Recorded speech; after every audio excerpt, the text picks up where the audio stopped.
Saviez-vous que la présence du Saint-Esprit, c'est Dieu lui-même habitant en vous? Nous sommes nombreux à avoir expérimenté cette magnifique présence, tout comme beaucoup sont tombés dans le fanatisme et la religiosité en testant des méthodes ou des recettes pour obtenir la puissance de Dieu. Aujourd'hui, nous vous présentons un message percutant, un message que vous n'avez jamais entendu. Vous allez chasser tout doute et toute religiosité de votre vie grâce à la sagesse du ciel. Partagez, aimez et commentez. Maintenant, puis-je avoir toute votre attention, s'il vous plaît? Je veux que vous écoutiez très attentivement. Une grande partie de ce que nous faisons en tant que chrétiens relève souvent de la chair, même si nous lui collons une étiquette spirituelle. Laissez-moi vous donner un exemple. Je vais dire quelque chose uniquement pour vous marquer, mais je crois que c'est une bonne chose. Je ne crois plus qu'il y ait de la puissance dans la prière. Je viens de vous scandaliser, n'est-ce pas?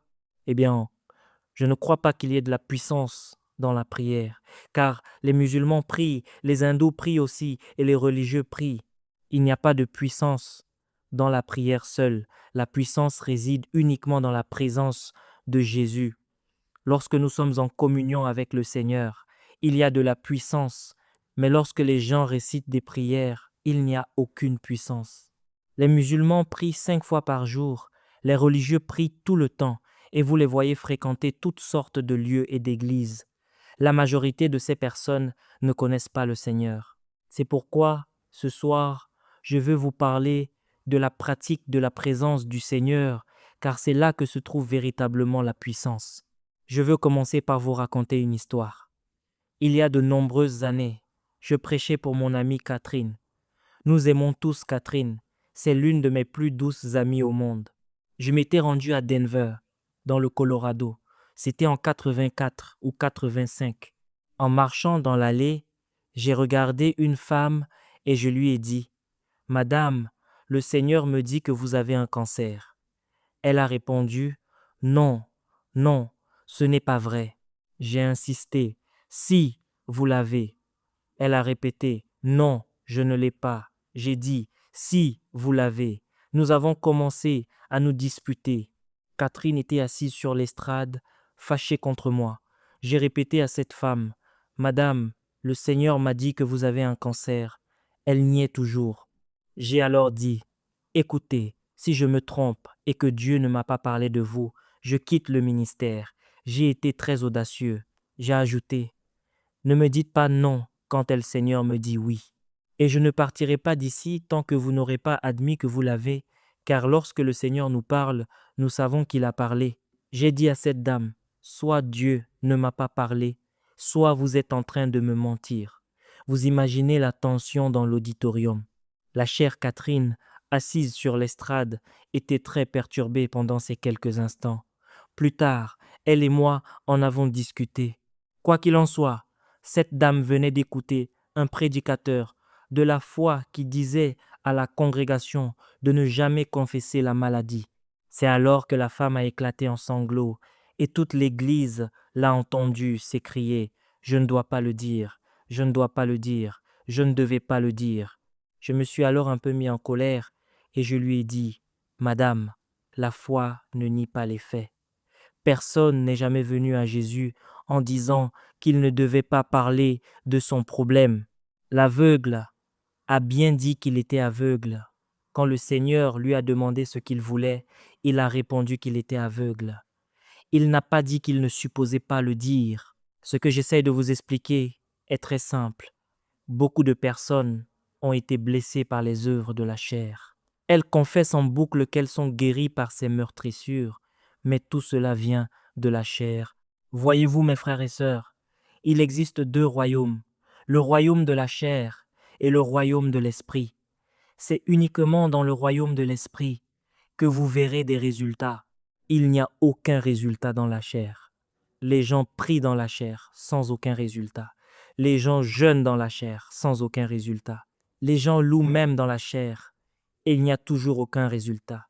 Les gens font toutes sortes de choses dans la chair en vain. J'avais l'habitude de fréquenter une église au Canada dont le pasteur de l'époque était un gentleman britannique très respecté. Chaque dimanche soir, il chassait des démons. Je n'avais que 10 à 9 ans lorsque j'ai été sauvé, et j'étais fasciné par son ministère. J'y allais donc pour le regarder chasser les esprits. Il marchait en disant, au nom de Jésus, sortez. Et ces démons sortaient très rapidement. Mais lorsque certains de ses fidèles ou d'autres personnes essayaient de chasser ces mêmes démons, les démons répondaient, non, j'ai vu cela de mes propres yeux. Une jeune femme s'époumonnait à dire, sors au nom de Jésus. Et le démon répondait, non. Je me demandais comment ce démon osait dire non alors qu'elle prononçait le nom de Jésus. Écoutez-moi bien, même le nom de Jésus n'a pas de puissance si vous n'êtes pas positionné dans le royaume de l'Esprit. J'ai appris cela. Je peux prononcer le nom de Jésus. Jusqu'à en avoir le visage tout bleu, rien ne se passera tant que le Saint-Esprit n'apparaîtra pas. M'entendez-vous? Plus tard, je suis allé voir Catherine Kuhlman. Une femme s'est avancée, véritablement possédée par un démon. Cette pauvre femme était tourmentée par de nombreux esprits. Elle est montée sur la plateforme et on pouvait voir les démons dans ses yeux. Catherine Kuhlman, que je go-observais depuis le 3e rang, a simplement dit « Au nom de Jésus, sortez ». Et ces esprits sont sortis en quelques secondes. C'était tellement puissant. Catherine a dit de manière très théâtrale, c'est de cette façon que Jésus faisait. Ces esprits sont sortis instantanément. Voilà une femme qui vivait dans l'esprit. Souvent les gens ne discernent pas le bon royaume. Nous pensons que c'est le Saint-Esprit alors que ce n'est que de l'émotion. Les gens disent qu'ils veulent prier pour voir Dieu. Très bien, faites-le. Mais si le Saint-Esprit ne place pas ce désir en vous, vous perdrez votre temps, car le Seigneur ne peut pas être cherché par un homme tant que Dieu n'a pas d'abord cherché cet homme. Vous ne pouvez pas chercher le Seigneur tant qu'il ne vous a pas cherché. Je vais vous dire une chose. Vous ne pouvez pas invoquer Jésus tant qu'il ne vous a pas appelé. Il m'a fallu 40 ans pour comprendre cela. David a dit dans le psaume 80, versets 10 à 9, « Fais-nous revivre et nous invoquerons ton nom. » Le Cantique des Cantiques, au chapitre 1er, verset 4, dit « Attire-moi et nous courons après toi. » Beaucoup d'entre nous essayent de démarrer le moteur par leurs propres moyens. Ce sont les gens de la chair. Je connais très bien l'histoire d'une dame qui n'est plus avec nous aujourd'hui et c'est l'une des histoires les plus tristes que j'ai vues. C'était l'épouse très élégante d'un pasteur à Orlando, en Floride. À l'âge de 40 ans, elle est morte d'un cancer parce qu'elle confessait chaque jour qu'elle était guérie. Sa mort m'a profondément troublé, ainsi que beaucoup d'autres personnes. Tout le monde se demandait comment cette femme, qui semblait être une chrétienne croyante et très forte, avait pu mourir d'un cancer alors qu'elle avait refusé la chimiothérapie et toute médication, persuadée que sa confession suffirait à la guérir. J'étais allé la voir et je lui avais dit, « S'il te plaît, tu ne peux pas confesser une promesse que Dieu ne t'a jamais donnée personnellement. » Elle s'était mise très en colère et m'avait dit, « Comment oses-tu dire cela? Dieu me l'a donné dans les Écritures. » Je lui ai répondu, « Écoute-moi, ce n'est pas parce que c'est écrit dans la Bible que Dieu te l'a attribué à toi personnellement pour cette situation. » Cela choque beaucoup de gens quand je dis cela, mais c'est la vérité. Si le Saint-Esprit ne donne pas vie à cette parole pour vous, elle ne fonctionnera pas. Et elle ne peut pas prendre vie à moins que vous ne soyez dans le bon royaume. La Bible dit dans l'Épître aux Galates, chapitre 5, que nous devons vivre et marcher selon l'Esprit. En d'autres termes, nous devons y parvenir. Le problème est que les gens ne savent pas comment y accéder. Le lieu secret est ce monde dans lequel Dieu veut que nous soyons. C'est celui qui demeure sous l'abri du Très-Haut qui y reste, pas celui qui fait une simple visite. C'est là le problème. Les gens ne font souvent que visiter et repartent. Celui qui demeure dans le lieu secret du Très-Haut reposera à l'ombre du Tout-Puissant. Cela signifie que c'est sa demeure permanente. Et lorsque vous vivez dans l'Esprit, aucune maladie ne peut toucher votre corps, car là où se trouve Jésus, la maladie ne peut pas habiter. Je suis allé prier pour un homme à Denver, dans le Colorado. Si je disais son nom, vous le reconnaîtriez probablement. Cet homme m'a dit, viens, j'ai un cancer. Il venait de découvrir un cancer de la prostate. Il m'a demandé de venir dans son église pour prier pour lui, mais sans dire à ses fidèles pourquoi je venais. Il voulait que son peuple pense que je venais pour eux. Il m'a dit que personne dans son église ne savait qu'il se mourait d'un cancer, pas même sa femme. Il me le disait dans la plus stricte confidence. Le Seigneur m'a dit d'aller dans son église un dimanche soir pour un service de guérison et de prier pour lui en gardant le secret. Je suis donc allé à Denver, j'ai prêché. Pendant tout ce temps, le pasteur était assis au premier rang, les bras croisés, me fixant intensément. Je n'aime pas que les gens me fixent ainsi. Je voulais aller prier pour lui, car c'était le but de ma venue. Mais chaque fois que j'essayais de m'approcher, le Seigneur me disait, pas encore, je ne suis pas encore réel pour lui, ne le touche pas. J'ai donc continué d'attendre, et lui continuait de me fixer. Enfin, l'appel à l'hôtel est arrivé à la fin du service. J'ai regardé, et il était là, les mains levées, les larmes coulant sur son visage. Le Seigneur m'a alors dit, maintenant, je suis réel pour lui. Waouh! Je n'ai même pas eu besoin de toucher cet homme. Il est tombé au sol avant que je ne l'atteigne. Le Seigneur l'a guéri avant même que je puisse poser mes mains sur lui. J'ai demandé au pasteur pourquoi il m'avait fixé ainsi, et il m'a avoué qu'il avait été offensé par mon extravagance. Puis, il a dit une chose très touchante.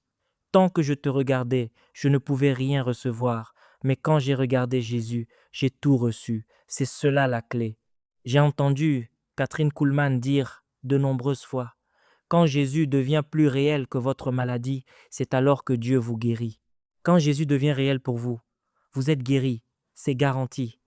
Le problème est que nous ne sommes pas dans l'esprit. Nous ne savons pas comment y entrer. Nous sommes prisonniers de nos propres problèmes. Dans mes propres campagnes d'évangélisation au fil des ans, je n'ai jamais vu une personne guérir tant qu'elle restait focalisée sur sa maladie. S'il vous plaît, écoutez-moi. Si les gens se stressent et s'enferment dans leurs problèmes, Dieu ne peut pas les atteindre parce qu'ils sont totalement submergés. Ils ne savent pas comment se détendre. Détendez-vous, tout simplement. Dieu ne peut pas vous guérir tant que vous ne lâchez pas prise. Les gens guérissent lorsqu'ils s'oublient eux-mêmes. Maintes fois, sur la plateforme, des personnes sont venues me voir en disant « Pasteur, je suis venu en fauteuil roulant, mais j'ai regardé à côté de moi, j'ai vu une autre personne sur un fauteuil et j'ai prié pour elle, et c'est pendant que je priais pour elle que Dieu m'a guéri, c'est parce qu'elle s'était oubliée. » À l'inverse, les gens qui prient dans la chair ne font que s'épuiser. Ils supplient, ils répètent, ils recommencent en disant qu'ils ne abandonneront pas et qu'ils vont bombarder le ciel. Jésus a bien dit de demander, de chercher et de frapper, mais ils ignorent que cela concerne le royaume spirituel. Alors, ils frappent, ils supplient, ils jeûnent pour essayer de forcer la main de Dieu, et tout ce qu'ils obtiennent, c'est de l'épuisement. Finalement, ils abandonnent, et ils ont raison. Car qui veut prier si cela devient un travail pénible? Laissez le Seigneur agir. La Bible dit dans l'Épître aux Éphésiens chapitre 6 que toutes nos prières doivent être faites par l'Esprit. J'ai moi-même appris cela à la dure. Quand j'ai commencé, le Seigneur m'a montré clairement un jour, et je ne l'oublierai jamais. Il m'a dit, « Crois-tu que je vais agir uniquement parce que tu me le demandes? Crois-tu que je vais guérir mon peuple seulement parce que tu me supplies? » Il a ajouté, « Tout ce que je cherche, c'est que tu t'abandonnes. Abandonne-toi simplement. » Alors, nous prions et rien ne marche.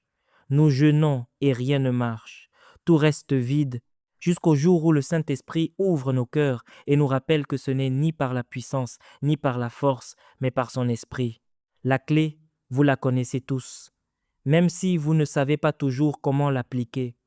Ceux qui se confient en l'Éternel renouvellent leur force. Attendre le Seigneur, voilà le secret. C'est le pont entre la chair et l'esprit. Comme le dit le psaume 40, verset 2, « J'avais mis en l'Éternel mon espérance, et il s'est incliné vers moi, il a écouté mes cris. » Comment attendons-nous? La Bible dit très clairement que nous devons être tranquilles.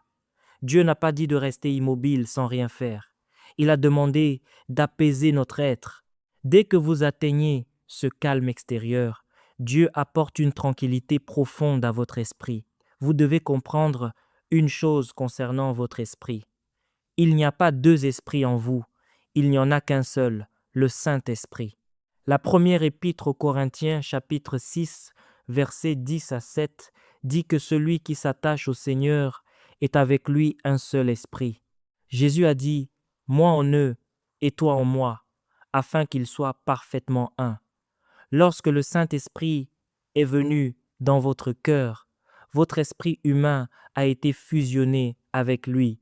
Le Saint-Esprit se manifeste lorsque nous sommes tranquilles. Le calme active et libère sa puissance en nous. Quand j'étais enfant, je voyais à la télévision des démonstrations de ce pouvoir chez les mystiques. Ils restaient totalement immobiles, entraient en transe, se plantaient des couteaux dans le corps sans ressentir aucune douleur, et il n'y avait aucune cicatrice.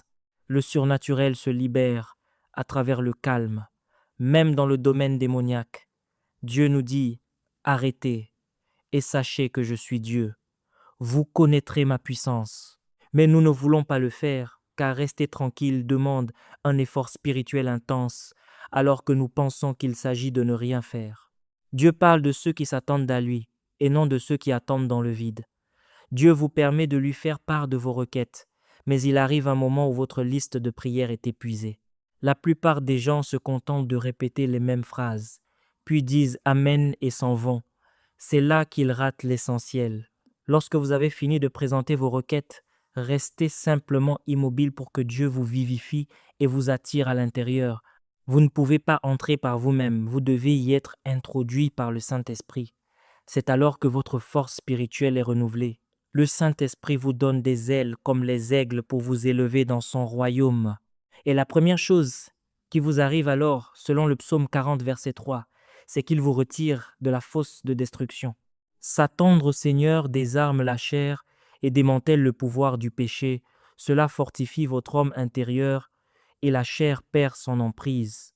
C'est ce que Paul voulait dire lorsqu'il déclarait qu'il traite durement son corps et le tient assujetti. Dès que vous entrez dans le royaume de l'Esprit, une chanson naît dans votre cœur, une louange à notre Dieu. Vous commencez à chanter des mélodies spontanées sans même savoir pourquoi. Le royaume de l'Esprit débute par cette harmonie intérieure. Parfois, votre corps lui-même entre dans cette adoration. Vous vous balancez doucement sous l'onction. Vos mouvements deviennent légers et votre langage spirituel devient d'une précision absolue. C'est à ce moment-là que Jésus devient plus réel pour vous que la vie elle-même.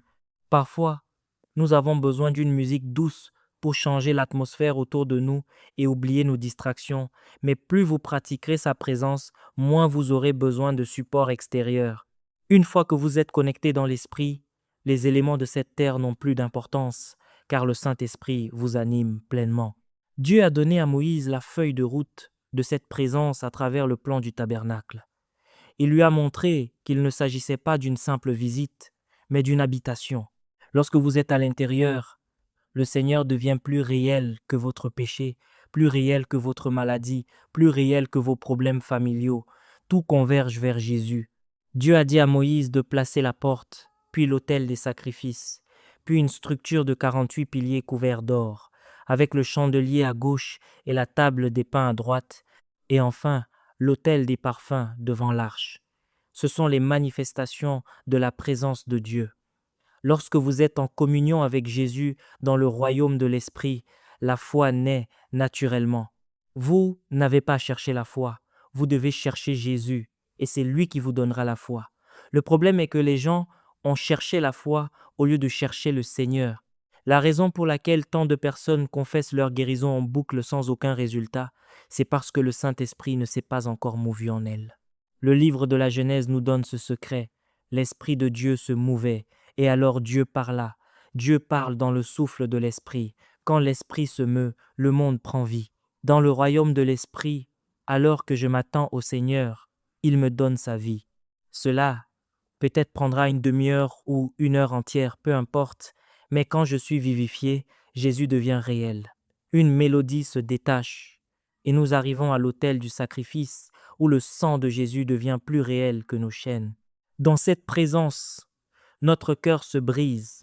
Il y a une vraie repentance, une purification et un pardon authentique.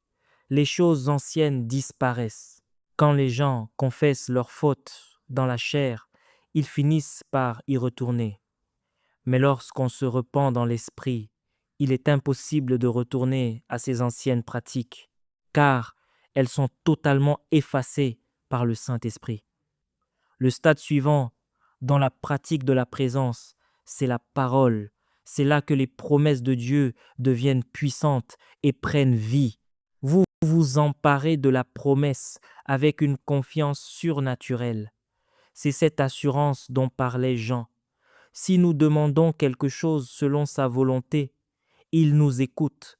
Et si nous savons qu'il nous écoute, nous savons que nous possédons la chose que nous lui avons demandée. Vous passez alors à un autre niveau, celui du chandelier, qui représente le renouvellement de l'esprit. C'est là que vous discernez clairement sa volonté, car la porte s'est ouverte et Jésus est devenu pleinement réel. Sur l'autel du sacrifice, la croix devient réelle. À l'étape suivante, la parole devient vivante. Puis, au niveau du chandelier, sa volonté se manifeste. Il vous révèle ses plans. Il vous fait connaître exactement ses projets pour votre vie et vous vous y unissez. Sa volonté devient alors votre volonté. En regardant de l'autre côté, vous trouverez la table des pains. C'est là que réside la sainte pratique de la présence de Dieu. C'est le moment où vous offrez votre corps comme un sacrifice vivant, car le pain représente notre corps. Jésus a dit « Ceci est mon corps ». Le pain parle ainsi du corps qui lui est abandonné. Lorsque nous offrons nos membres comme des instruments de justice, c'est ce sacrifice vivant que nous lui présentons. La plus grande expérience du baptême du Saint-Esprit, c'est lorsque nous lui donnons notre corps comme un sacrifice vivant et que notre corps devient le prolongement du sien. Oh, j'ai vécu ces moments tellement de fois. Quand le Saint-Esprit vient, je lui abandonne simplement mes membres avec une telle facilité et une telle beauté. C'est une expérience que nous avons tous partagée, s'adressant à la salle. S'il vous plaît, je ne peux pas laisser cet enfant sauter ainsi. Je suis désolé, mais cet endroit est trop saint. Les enfants ne peuvent pas rester dans l'allée à courir et à sauter. Cet enfant doit s'asseoir, s'il vous plaît. Ce moment est trop sacré. Merci. Les gens lèvent alors les mains et disent simplement « Cher Jésus, je t'aime. Respire sur moi, souffle de Dieu. » On accède ensuite à ce précieux autel des parfums, l'autel de l'encens. Dans l'adoration, vous ne pouvez pas adorer par la chair, on n'adore que par l'esprit. Et qu'est-ce que l'adoration? L'adoration, c'est l'intimité, c'est l'union avec le Seigneur, la communion profonde qu'ont le Maître. Vous y entrez et il prend littéralement possession de vous. Chaque cellule de votre corps l'adore, chaque partie de votre être magnifie son nom. Ce n'est pas intellectuel, c'est spirituel, c'est profond. Comme le dit l'Écriture, un abîme appelle un autre abîme au grondement de tes ondées, toutes tu vagues et tes flots ont passé sur moi. Cette profondeur dans l'esprit s'apparente aux trombes d'eau et aux tornades de l'océan. Pensez au Saint-Esprit soulevant ses eaux avec vous, déversant une vague d'une telle puissance et d'une telle gloire sur votre vie que vous serez complètement submergé par la présence du Seigneur. Cette adoration va simplement exploser à l'intérieur de votre être. Et c'est au cœur de cette adoration que vous entendrez sa voix. C'est là que se trouve l'arche de l'alliance, car vous pénétrez dans le lieu très saint, au sommet de la pratique de la présence de Dieu. Celui qui demeure sous l'abri du Très-Haut repose à l'ombre du Tout-Puissant. Je dis à l'Éternel, tu es mon refuge, ma forteresse, mon Dieu en qui je me confie. Que 1000 tombent à ton côté et 10 000 à ta droite, tu ne seras pas atteint. De tes yeux seulement tu regarderas et tu verras la rétribution des méchants. Aucun malheur ne t'arrivera, aucun fléau n'approchera de ta tente. Désormais, vous y habitez, vous y êtes établis. Et maintenant, lorsque vous sortez de ce lieu béni, où la gloire de Dieu vous a littéralement enveloppé, laissez-moi vous dire une chose. J'avais l'habitude d'assister aux réunions de Catherine Kuhlman et je me demandais toujours comment cette femme pouvait s'avancer sur la plateforme, ne pas dire un mot, et voir des gens guérir instantanément. Elle marchait simplement sur la scène et j'étais émerveillé. Je me disais, comment est-ce possible qu'elle se tienne là, sans prêcher ni parler, et que les malades soient guéris? Je vais vous dire pourquoi. Parce que lorsque l'on expérimente cette profondeur, elle sort avec nous. Écoutez bien, c'est capital pour comprendre. Votre présence devient sa présence. Vous transportez littéralement cette gloire à l'extérieur. Cela est arrivé dans mes propres réunions. Je n'en parle pas souvent par crainte d'être jugé, mais je vais vous raconter une expérience vécue dans l'Ohio, non loin d'ici. Je suis monté sur la plateforme. Je n'ai pas dit un seul mot et en 1 minute, 43 personnes en fauteuil roulant se sont levées. Pourquoi? Je n'avais pas encore prêché, je ne les avais même pas encouragés à croire. Vous n'avez pas besoin de le faire quand Jésus est là, car votre présence devient sa présence et votre vase devient son vase. La pratique de la présence de Dieu est le royaume de l'Esprit, et c'est dans ce royaume que les promesses sont activées. C'est là que la victoire vient à vous. Il est impossible de triompher du péché en dehors de ce royaume. La Bible déclare en effet que la loi de l'esprit de vie en Jésus-Christ nous a affranchis de la loi du péché et de la mort. Se trouver en Jésus-Christ signifie être dans l'esprit. Vous ne pouvez pas connaître l'amour de Dieu en dehors de ce royaume, car ni la mort, ni la vie, ni les anges, ni les dominations, ni les puissances, ni les choses présentes, ni les choses à venir, ni la hauteur, ni la profondeur, ni aucune autre créature ne pourra nous séparer de l'amour de Dieu manifesté en Jésus-Christ notre Seigneur. Dès que vous êtes en Jésus-Christ, dans l'Esprit, sa vie devient réelle. Faites par l'Esprit toutes sortes de prières et de supplications. Ensuite, attendez, entrez, pendant qu'il vous vivifie. C'est alors que vous faites l'expérience de Jésus, de son sang, de sa parole et de sa volonté. Vous vous abandonnez. Il prend possession de votre être. Vous l'adorez, sa gloire s'imprègne en vous, et lorsque vous sortez, vos yeux deviennent ses yeux, votre toucher devient son toucher, votre voix devient sa voix. C'est ainsi que le monde saura qu'il est vivant. Voilà ce que je suis venu vous dire. Il est temps de trouver ce précieux lieu secret et de ne plus jamais le quitter, car c'est là que se trouve votre sécurité. En dehors de ce lieu secret, vous êtes en danger. Que nous dit le psaume 32 à ce sujet? Voici ce que David a écrit sous l'onction du Saint-Esprit, et c'est absolument magnifique. Tu es mon asile, tu me garantis de la détresse, tu m'entoures de chants de délivrance. Voilà ce qui se produit dans le lieu secret.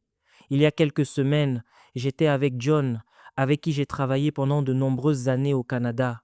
Dieu a parlé puissamment à travers lui. Ses yeux se sont éclairés lorsqu'il m'a dit « En dehors de ces lieux secrets, le danger est immense, mais à l'intérieur, la sécurité est totale. » Aujourd'hui, face à toutes les peurs, aux nouvelles maladies et aux menaces, nous devons faire ce choix. Il n'y a pas si longtemps, je me trouvais sur le plateau du Golan et je voyais l'armée syrienne combattre les forces de l'État islamique. Je me disais que ce monde devenait fou. Je pensais à l'avenir de mes enfants et de mes petits-enfants en me demandant ce qu'il adviendrait d'eux. La réponse est simple, tout ira bien s'ils demeurent dans le lieu secret, et vous devez faire de même. Élevons nos mains vers le ciel.